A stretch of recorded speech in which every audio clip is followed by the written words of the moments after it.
Angry bartender in my basement. Hello. G'day, cocktail lover. I have a question for you. If I make a cocktail with rum, pineapple, and orgeat, does that make it tiki? Not necessarily. Tiki is not as strict about definitions as people think. Okay, but if I put it in a fancy totem cup and put a really crazy over-the-top garnish on, then it's tiki, right? Again, that's a common element, but it's not a definer. The Mai Tai is typically served in a rocks glass, and the zombie in a Collins. Oh, well, what is tiki? I'm so glad you asked. Happy hour. I'm Dave, the basement bartender. In his book, Smuggler's Cove, Exotic Cocktails, Rum, and Tiki Culture, Martin Cate describes his first tiki experience as more than just a delicious, refreshing drink. Rather a, quote, sense of adventure and escapism, promising a journey far from the mundane. But wait, Dave, what? Tiki is a vacation in a glass, designed to evoke memories or even visions of what might be in a tropical paradise. I asked for Mai Tai and they brought me a pina colada. Hello? Thirsty over here? Oh, you're still here? Let's get this thing started.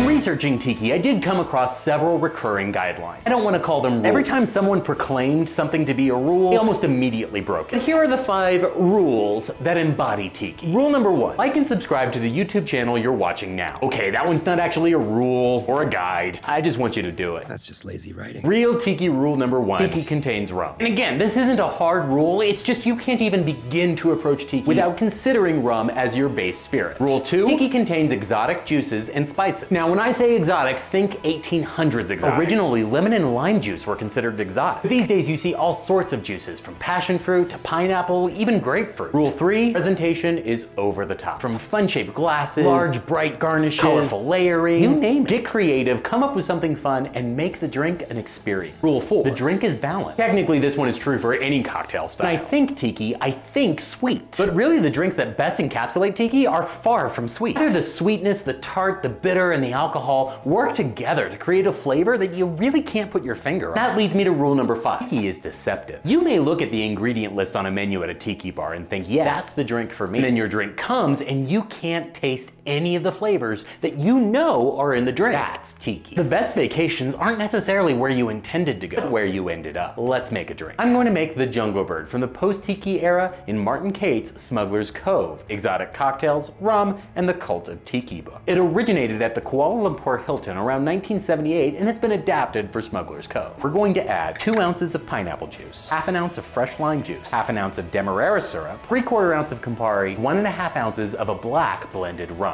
Fill the shaker with crushed ice and add 4 to 6 cubes to act as agitators. Flash blend this. If you don't have a good old milkshake blender, you can use a hand blender to get the similar effect. And open pour into a Collins or a Highball. Oh, you could use a Collins or a Highball, but remember, Tiki is over the top. I made an ice glass. Fill up a disposable cup with water and place it in your freezer for 5 hours. Set a timer. After 5 hours, the walls of the cup will have frozen, but the center won't have had a chance yet. Flip the cup, give a few taps to release, and let all the water pour out. You'll be left with a stunningly beautiful, clear, frozen glass. Pour the shaker contents in and garnish with a straw and some pineapple fronds. Cheers. Like I said, I know what's in this, but I can't quite tell you. The sweetness of the syrup plays off the tartness of the juices. The bitter from the Campari plays off the complexity of the rum. And for those weary of Campari, this is a great one to try. It's not overly bitter. It beautifully blends in with the rest of the components. It's taking my mind to so many different places, and I have no idea how I got there. So boop the like, subscribe, and share buttons. Let me know in the comments why this isn't Tiki and how you're gonna improve upon it. Hello? You literally just made me a drink and then drank it right in front of me. Oh,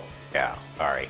How did you even get in here? And how many shirts did you bring? I'm only wearing 1 shirt. I don't know what you mean. This is YouTube. Things just happen. Check out my friend the Angry Bartender over at his YouTube channel. Link in the description. Please drink responsibly. See you next time.